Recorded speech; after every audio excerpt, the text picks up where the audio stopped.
New at 6 for you. Out of work Floridians have 20 days before that extra $300 in federal benefits ends.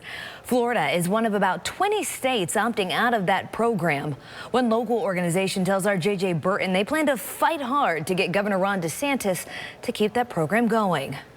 The pressure to find a job is on for more than 171,000 unemployed folks in the Bay Area. That extra $300 in federal aid, well, that stops on the 26th of this month. The jobs are there. Governor Ron DeSantis says his decision to stop the federal aid comes from business owners telling him they have tons of open positions, but no applicants. We have almost 500,000 job openings throughout the state of Florida. Some state and local leaders say people aren't looking for work because they'd rather keep getting that extra $300 a week. And some on the other side of the issue, like David Jones, agree.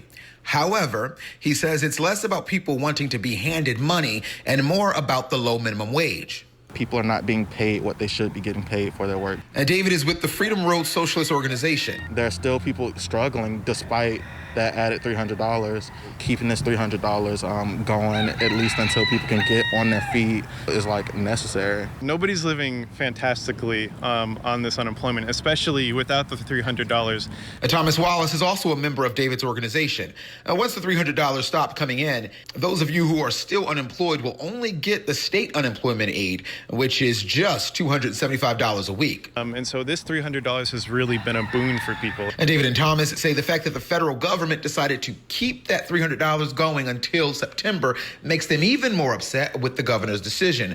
That's why their organization is working with several others to organize a protest. What we're asking for DeSantis to do is to say, reverse his decision so that we can continue, to have that money that was, given to us by our Congress, and, make sure that everybody who needs it can utilize it. And their protest is scheduled for the 27th of this month. In Tampa, J.J. Burton, ABC Action News.